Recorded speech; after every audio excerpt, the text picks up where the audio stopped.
Welcome to Bobby Owsinski's Inner Circle. I'm Bobby Owsinski, and this is a show all about music production, and the music business. My guest today is Heli Del Moral from CD Baby. But first of all, radio broadcasters want to limit royalties for the songs they play. Yeah, there's nothing new there. What's been going on since about 1940 is artists want to be paid for radio play. Now, you may think, wait a second, they get paid for radio play already, but that's not the case. Songwriters get paid, but artists do not. And the United States is one of only 4 countries that do this. The other 3, North Korea, Iran, and China. They're the only ones that do not pay their artists for radio play. Now, to make it even worse, there's actually been a law that's been proposed in Congress called the Local Radio Freedom Act. This has been proposed twice before, in 2015 and 2017. And the gist of it is, artists already get free publicity, so radio stations shouldn't have to pay. And if they did, they would suffer severe economic hardship. Well, maybe, but on the other hand, maybe that's a good thing. Of course, radio has been declining in importance when it comes to music. So most artists, especially hit artists, really don't care whether they're on the radio or not. However, if someone uses your song behind a newscast or behind any kind of a program, an intro to a program, you still don't get paid. The songwriter gets paid, the artist does not. Now consider this. The Righteous Brothers have the most ever played song on the radio with You Lost That Love and Feeling at 15 million plays, and they never made a penny from the radio play, ever, because, guess what? Artists don't get paid. So this is a result of the lobbying efforts by the NAB. They've been really good because they've had deep pockets for a long time. That being said, there is a growing urgency to change this. And hopefully it will change. However, this Local Radio Freedom Act has to be defeated first. It probably will be defeated. But sooner or later, we're going to have to pay our artists for radio play. And even though there may be some economic hardship for radio stations, you know what? They kind of deserve it from the standpoint that they've gotten away since the beginning of time almost, the beginning of radio time, without paying. And you know what? Radio can use a shake-up, and this just might be the thing to do it.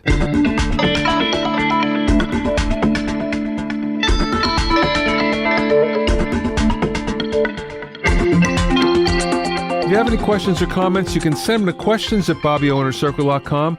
Don't forget my online courses on mixing, production, branding, and music business success at BobbyOwsinskiCourses.com.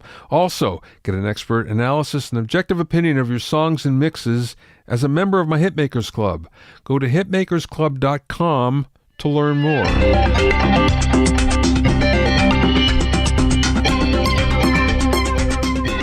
Now, here's something that's pretty good. It indicates the health of the music industry, or at least one portion of it. And we all know that things are looking up all over the music industry. And one part in particular that just showed a very healthy increase is the musical instrument, or MI, portion of the business. And this is the retail and wholesale sales of not only traditional musical instruments, but electronic musical instruments as well. Some figures by Music Trades, which is kind of the unofficial Bible of the industry. Fretted instruments, amplifiers, sound reinforcement, accessories, digital pianos, portable keyboards are all up by 6% over the last quarter. The only thing that was down, in fact, was home and church organs and printed music. Everything else was up at least a little. Retailers made about $3 billion over the last quarter, and this was up about 4%. Doesn't sound like much, but it actually is a lot. It was actually the largest quarter for musical instrument retail sales ever. The fourth quarter is traditionally the most critical for music retailers. The reason why, it's about 40% of their yearly business, and this has been a real good one.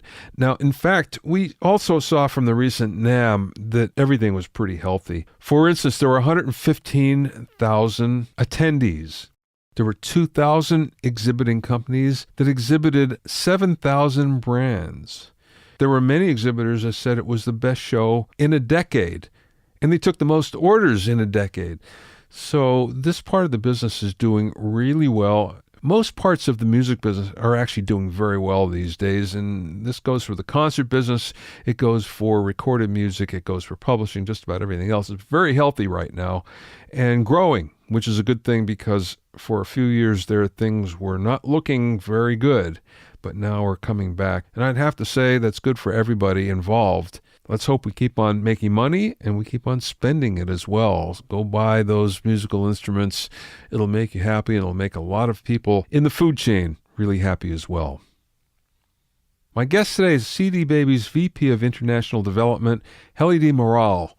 Before coming to the company, Heli worked in television as International Director of Marketing for ESPN and Univision, where he also won 3 Emmys and numerous Telly, Promax, and other honors for his creative efforts.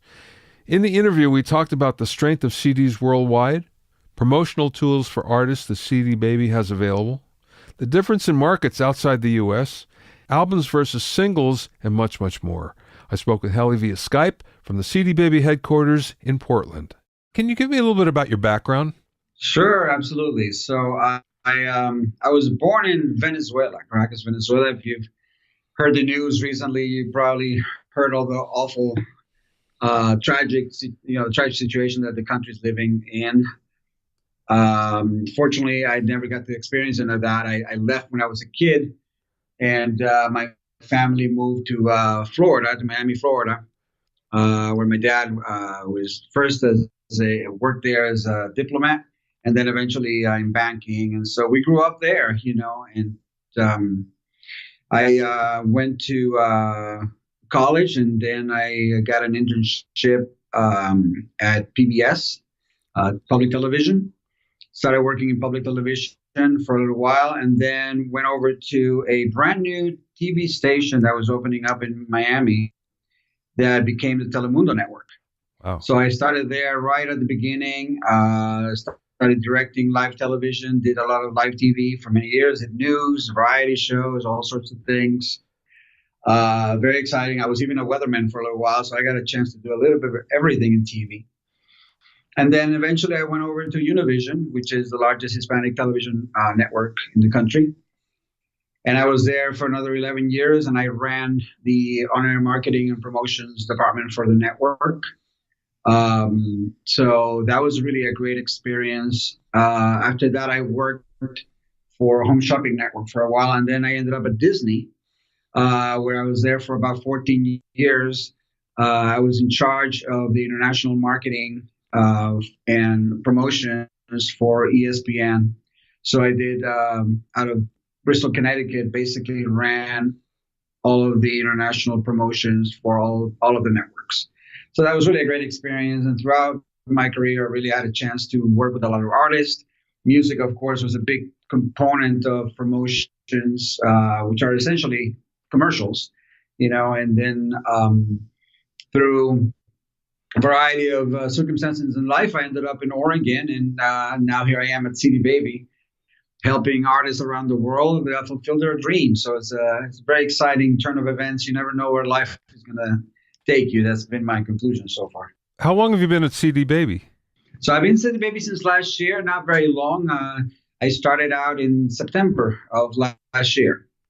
So this was a new position that was created. CD Baby has been around, of course, has a great legacy of over 20 years serving artists. But more recently, the focus has been on, our international growth and expansion. And I think that the company has a serious commitment to international growth for a variety of perspectives. But really what we're saying is that the platform has been so successful in the U.S. that artists around the world are really in need of a solution. And we have what we think is a really neat solution. And so it's a product that exports well. We don't have to ship anything. We don't have warehouses or pay tariffs. You open your computer, you turn on the internet, and we're there. So my role as head of international development is bring this great product and adapt it to the local needs of artists everywhere. I know Derek Sivers a little bit, who was the founder of CD Baby, Yeah. and go way back to those days when he was part of it. But it's changed so much since then, and it's become an international vehicle that it wasn't at that time. You're apparently trying to expand it even more, but I'm curious as to how much of CD Baby's business is actually outside North America. Well, we're growing a lot. We actually do a lot of business outside of the U.S., which is really exciting. I think what we can do better is in localizing that service so that artists have more access to our services in a local language, to local currencies, payment methods. But we're doing a significant amount of business outside of the U.S. But our mission is to grow that and grow that in an accelerated way. If you look at other companies, I'll cite an example, Netflix, for example, whose revenue now is almost 70%, all coming from outside of the U.S., as you realize the enormous potential there is. So we're on our way. We're not quite there yet, but we're doing significant business around the U.S. Outside of the U.S., and our plan is to continue to grow that in the next year. So when CD Baby first started, it was a distribution platform for CDs, which obviously has changed over the years, and now CD Baby is more of a digital aggregator, a digital distributor. That being said, internationally, do CDs still play a role in music distribution, more so than North America? To a degree, but I would say that there's a strong parallel between what's happening in the U.S. in terms of the shift, the migration to digital around the world. There are certain markets that you could select as outliers. For example, Japan is one of them. In Japan, people still love physical CDs as a huge market. I think it's fourth market in the world for music. And people still love getting physical CDs. But I think in general, what we're seeing is a trend to the digital streaming, even downloads, of course, that were pretty hot a few years ago. That's changing into a model where you pay a subscription, or, you subscribe to some service, and you're provided basically all the music on demand. So that's our focus. Our focus is to, we have sort of a two-way business. Our business is really delivering the music of our artists through as many outlets as we can, but also to bring in artists into those platforms. So we bring them in and we distribute their music. And the majority of that type of delivery right now and distribution is happening online through digital streaming. Now, see, what I always found attractive about CD Baby in comparison with other similar aggregators is the fact that if you do have a CD, or if you do have an album that's going to go to CD, at least there's a distribution platform there, where with other aggregators, you don't have that. They're digital only. So there's that option that CD Baby brings that others don't, at least not that I'm aware of. Are there others someplace that do that?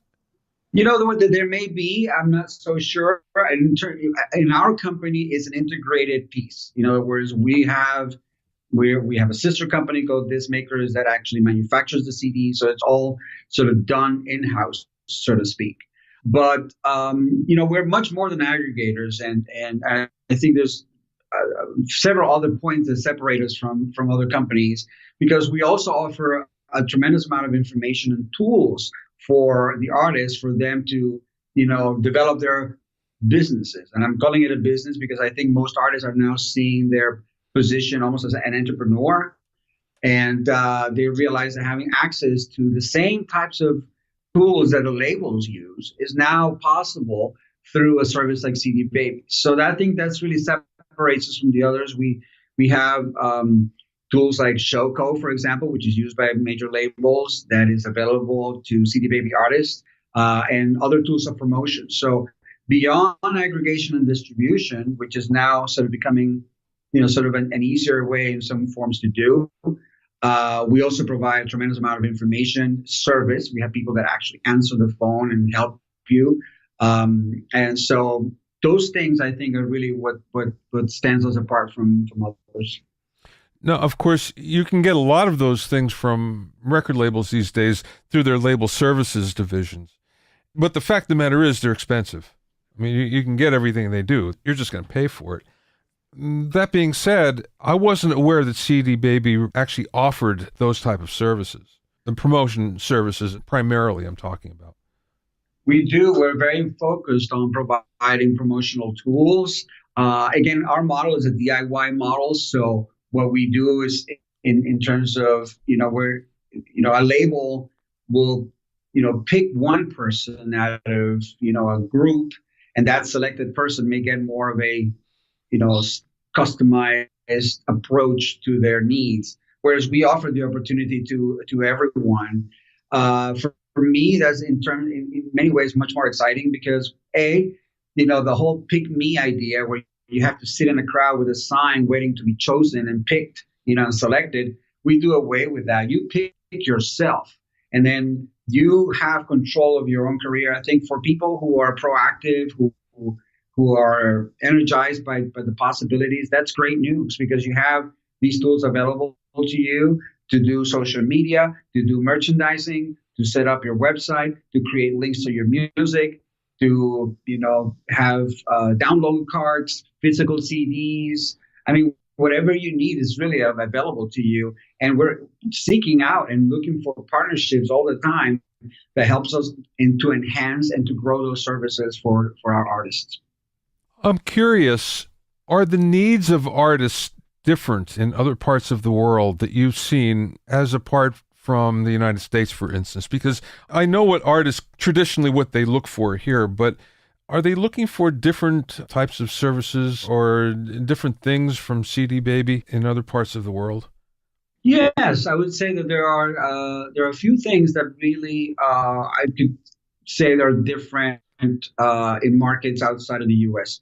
One example is information, access to information. In the U.S., because of the internet and the quick access to information, we all sort of have access to on how to do things. I think because of the language barriers in other countries, people need information available to them in their own language. So that's one thing. But in terms of the mentality of the artist, in the U.S., we tend to think of the U.S. as our market. Whereas in other countries, they want to be able to export their music.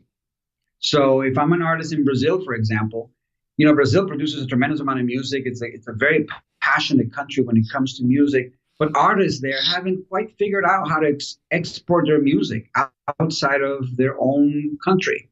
So they're seeing now, a platform like CD Baby that opens up the possibility for them to distribute their music everywhere. And not only to get their music there, but for us to then be able to go chase the money for them, because that's a difficult part. Now you're playing in London, now you have fans in Japan and other parts, but how do you even collect from these places, right? You would have to go and register yourself. I mean, it's just a tremendous amount of work. Artists are focused on creating music. So what we do is that we offer that back end for them, and we go out and we register them with the local PROs, and we collect the money, we go chase the money for them, and we pay them weekly, which is one of the most difficult parts of this business. Anyone can tell you, I'll put your music on iTunes, but then going back and collecting the money and setting up the infrastructure that it takes for you to collect your money. We get money from iTunes on a Tuesday, and by Friday, that money is in your account. Wow. So it's a very quick turnaround. Nobody else can do that. And we pay on a weekly basis. In 20 years since Derek Severs started the company, CD Baby has never failed one payment yet. So something we're proud about. Yeah, definitely. Is everything internationally run from Oregon then, or are you setting up international offices? We are setting up international offices. My office is based here in Portland, but I am constantly traveling. One of the things that I've done in this past few months, we've almost doubled the size of our team. So currently we have a presence in Brazil. We have a presence in Colombia. We have a presence in Mexico. We also have a presence in Argentina. And these representatives are also managing neighboring countries. So that expands it into Peru and Ecuador, Paraguay, Uruguay, and all Latin America. We have recently hired a rep based in Singapore to help us with the Asia Pacific region. We have an office in the UK where we have several employees there. And I just added one more this week. And we have a director there at the director level who helps us with the whole region and the European community. And we also have some relationships in Australia. We're working on relationships in India and Africa. And did I mention Canada? No. We're also, I just hired a rep to be based in Toronto, Canada. So the world is a big oyster, and there's a lot of opportunities for artists everywhere.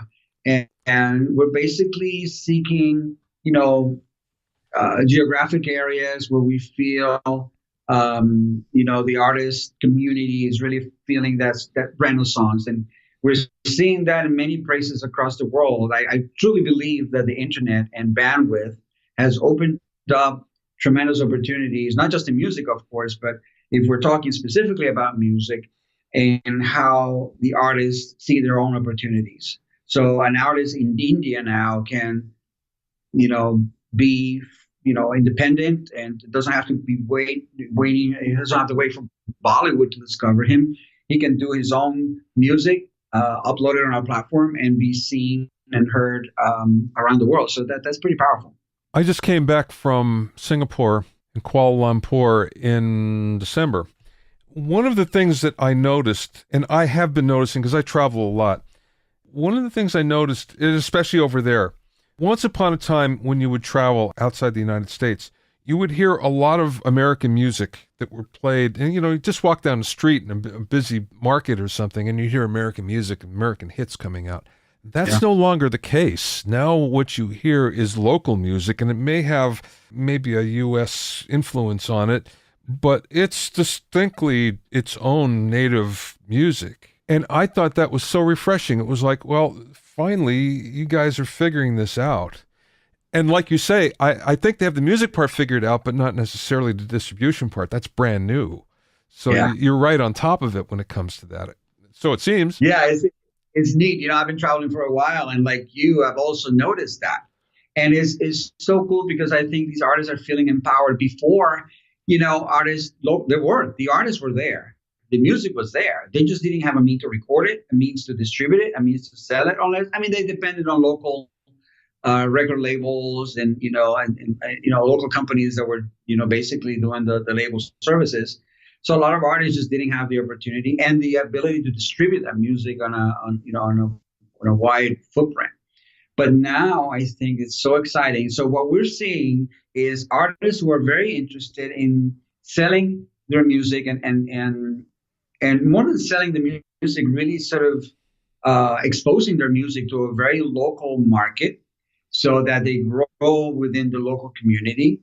And some of them, that's all they want. They really want that acceptance, and they want to be heard within the local community because that's music that's very local and it resonates well. But then once they have that, they start looking outside of those borders and saying, hey, maybe my music can be enjoyed elsewhere. I'll give you an example. Going back to Brazil, bossa nova, we all love bossa nova. In areas of Brazil, it's seen like old music, like grandpa music, like not necessarily the coolest thing. Where in other parts of the world, we still love that, those rhythms. We find them romantic and just really enchanting in so many ways. So they're seeing a huge amount of consumption of that music outside of Brazil. So you're right. There is sort of a movement to localize more and to internationalize more. So we're seeing both of those happening at the same time. Okay, that being said, what are your prices like? Because now I know that Spotify and Apple Music, they adjust their prices for the territory. It's what the market will bear, so to speak. Does CD Baby do the same thing? Well, we're seriously looking at that right now. We have not done that yet because our platform and our technology, which goes way back, was built in a way that the tech piece of the inner workings of CD Baby is holding us back a little bit from getting to that point. But we are in the middle right now. Actually, I would say way past the middle now. We're in the finishing stages of completely renovating and migrating our platform to a much more modern technology platform that will allow to do this at scale, because you have to remember at this point we have almost a million. We're 900,000 artists all over the world. That's a tremendous amount of artists. We have our catalog is 9 million songs, out of which we publish more than a million.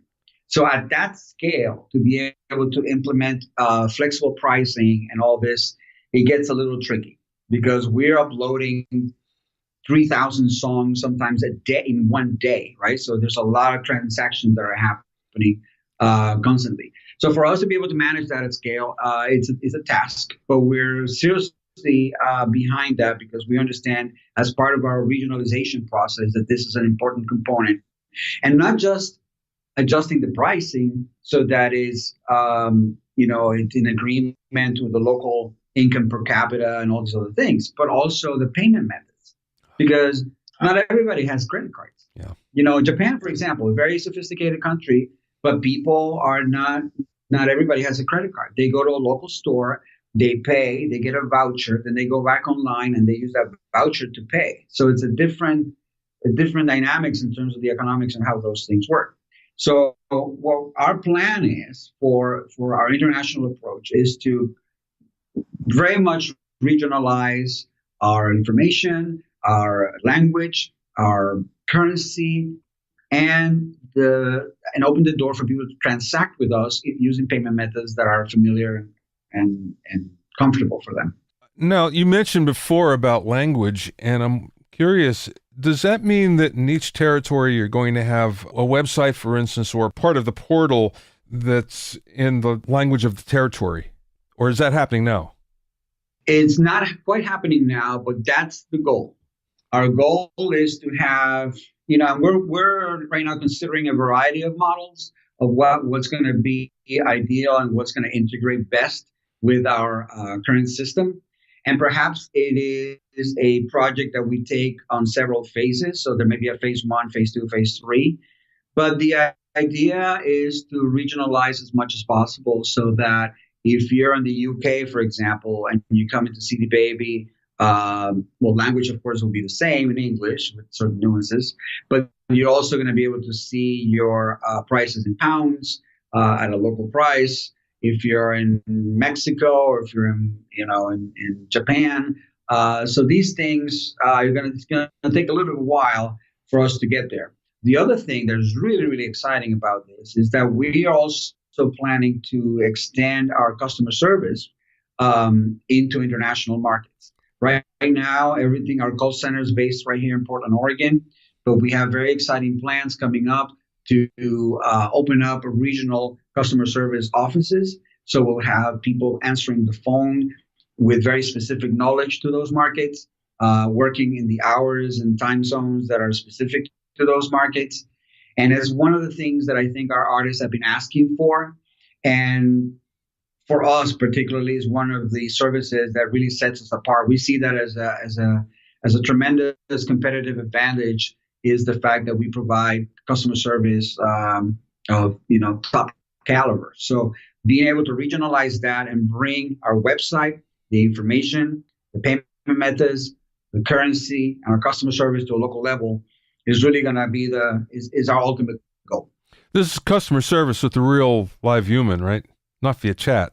Live humans. These are live, heartbeats from all over the world who not only are there to assist you, but our customer service people most of them are artists themselves. These are people who are passionate about music, many of them CD Baby clients themselves, so they understand what you're going through.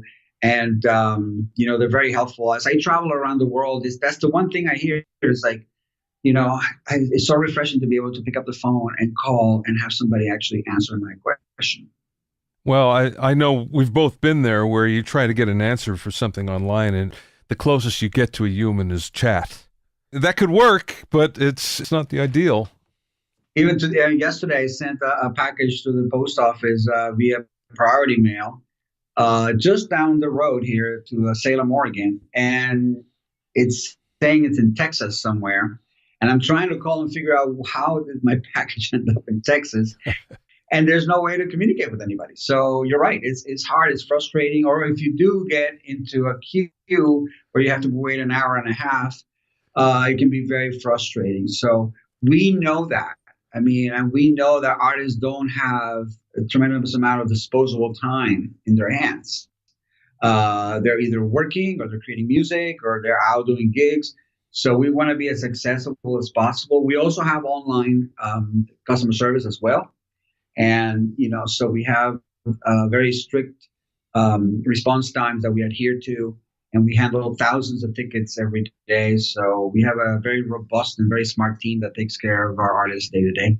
So music consumption seems to be changing, or it doesn't seem to be, it is changing from the album model to the single model, especially thanks to streaming. Do you see that happening as well at CD Baby, where people are more concerned with singles than they are with albums? Is it going that way or not? I would think yes. Yes. I think that it is a consequence of the streaming model.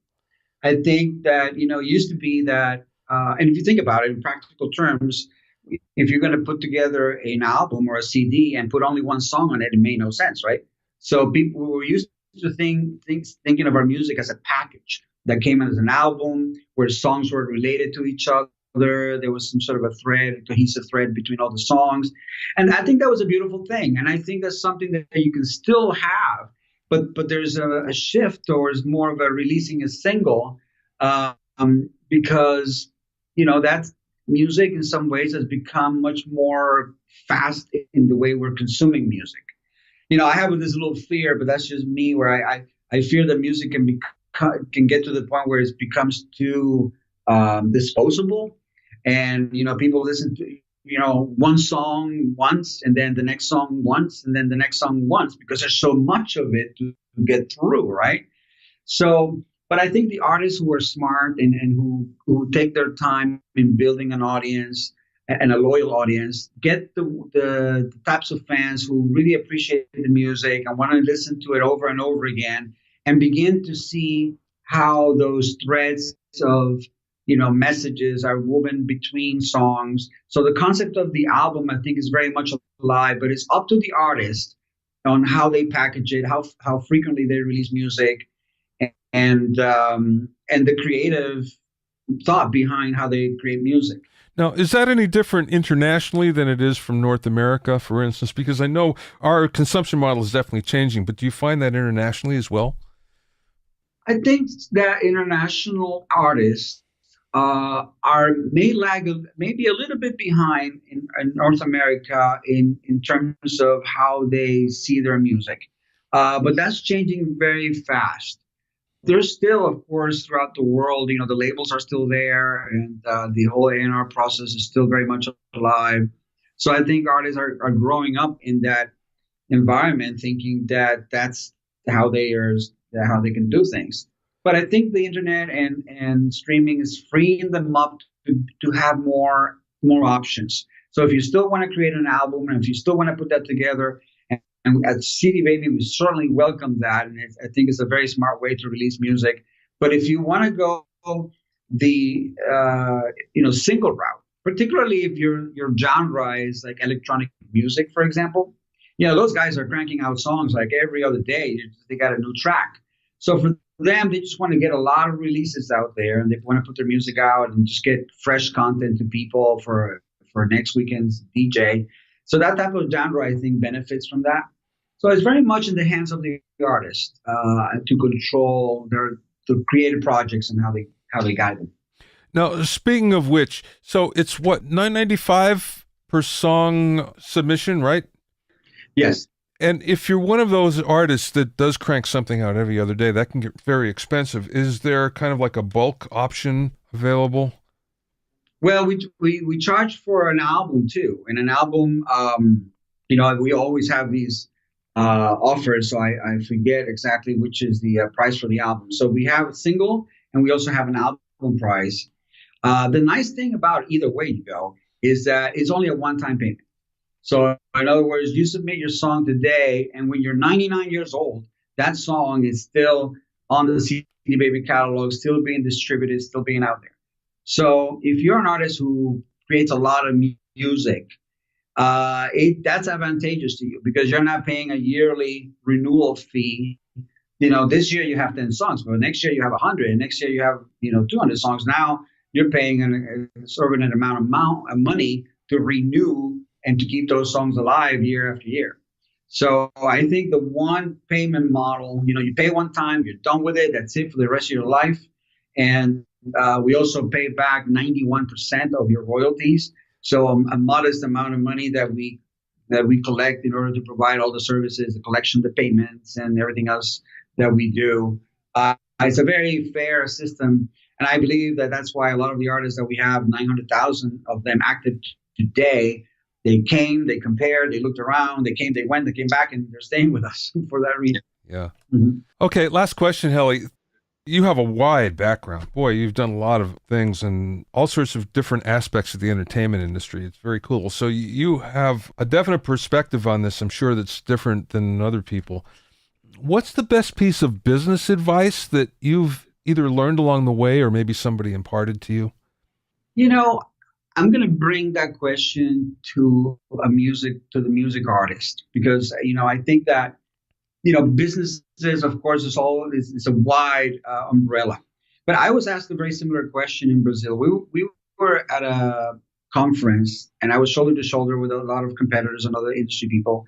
And they were talking about blockchain and they were talking about how the economy is changing the world and all these things. My advice would be there are certain things that are out of your control and certain things that are within your control. And I would say to the artist, focus on creating great music.